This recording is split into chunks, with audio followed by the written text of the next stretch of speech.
Welcome to Shorthand Dictation Practice. Today's dictation, Shorthand Transcriptions, by Sir Kailash Chandra. Transcription number 2 at 110 words per minute. Get your pen and notebook ready. We will start the transcription in 5 seconds. 5, 4, 3, 2, 1.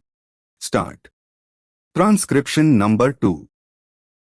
I should like now to make a few observations on the budget.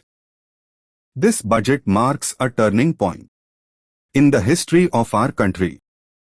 It is no use attempting, as some of my friends have done, either to deprecate the budget very strongly or to suggest that we are not witnessing a new revolution in our methods of fiscal training and technique. I want it to be quite clearly pointed out to my friends that we are now facing the lean years of Indian finance. Hitherto, we had revenue surpluses, which were a form of public saving and which were meant to be utilized for capital development. Hereafter, this form of revenue surplus would not be available. We have, therefore, to find out ways and means of implementing our great program of national reconstruction at minimum cost. My point is that the deficit on revenue account would be of the order of about 19 rupees to 20 crores. Here, let me point out that I do not agree with those of my friends in the finance department who have attempted to suggest that 9 rupees or 18 crores, which are obtained from Pakistan, should be put to the revenue side of the budget. They are to be put on the capital side. But that does not seriously alter the trend of my argument. What I am suggesting is that we would have to be prepared for a deficit of a much higher order even on the revenue side. That itself should make us realize that there are very many problems which we have to face, and that we have to undertake ways and means of increasing the resources of our country so that it might be possible for us to have a greater amount of surplus or a greater amount of public saving for the purpose of financing capital development. The Finance Minister, in the course of his speech, Mr. Deputy Minister, pointed out that the deficits during the past 2 years were of the order of 83 crores rupees. I venture humbly to disagree with him, because I feel that when we are talking of deficits, we must take into account the overall deficit incurred by the central government, and that would be of the order of 200 crores rupees.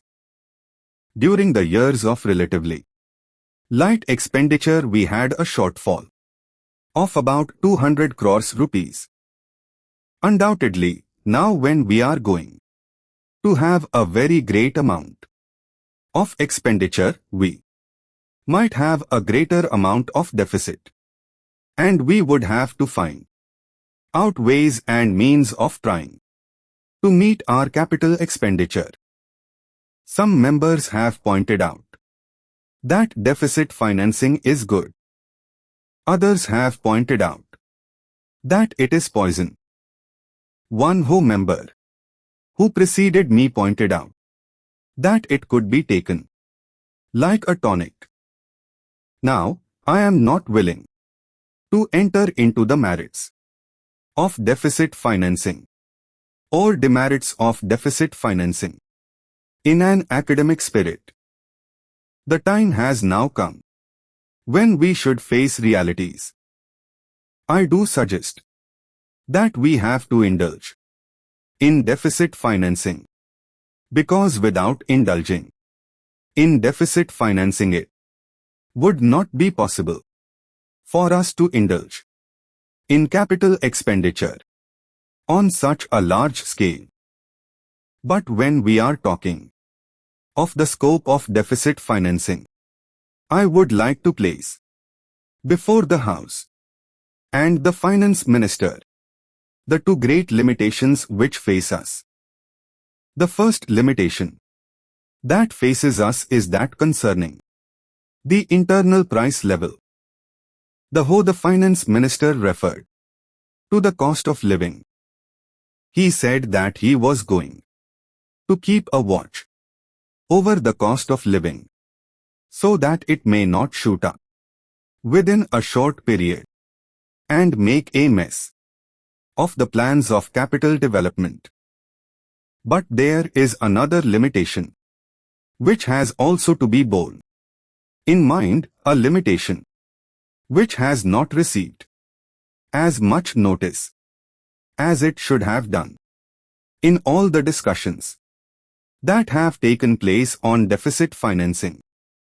That limitation is the external limitation, or the limitation which arises on account of our balance of payments position. I think this is as important, Mr. Deputy Speaker, as the internal price level, and I should like to elaborate that particular point a bit more because I feel that a time will shortly arrive when we might have either to reconsider our policy or might even have to leave the Sterling Club of which we are a member. The second serious limitation is as serious as the first. What would be the consequences of deficit financing on our balance of payments? The Finance Minister, in his budget speech, points out that so far as the balance of payments position is concerned, they have now, whether it is by accident or design, a favorable balance, and they have contributed about 63 crores rupees to the dollar pool during the past 6 months. But the moment we indulge in deficit financing, we have to be prepared for worsening of our balance of payments. Observations, remarks. Deprecate, express disapproval of technique, method. Lean years of scarcity. Hitherto, till now. Up to this time. Hereafter, after this time, in future. Overall, including everything. All round, not to be confused with overhaul, which means change completely. Incurred, created. Relatively, comparatively. Shortfall, deficiency. Deficit financing. When in a year's budget, revenue is less and expenditure is more, government resorts to deficit financing by printing currency beyond gold reserves. Preceded, when. Before another person, not to be confused with proceeded, which means went forward. Merits, advantages, plus points. Demerits, disadvantages. Academic spirit, as in studying a subject theoretically. Indulge in, to get involved, always followed by the preposition in. Make a mess of, idiom, to create great confusion.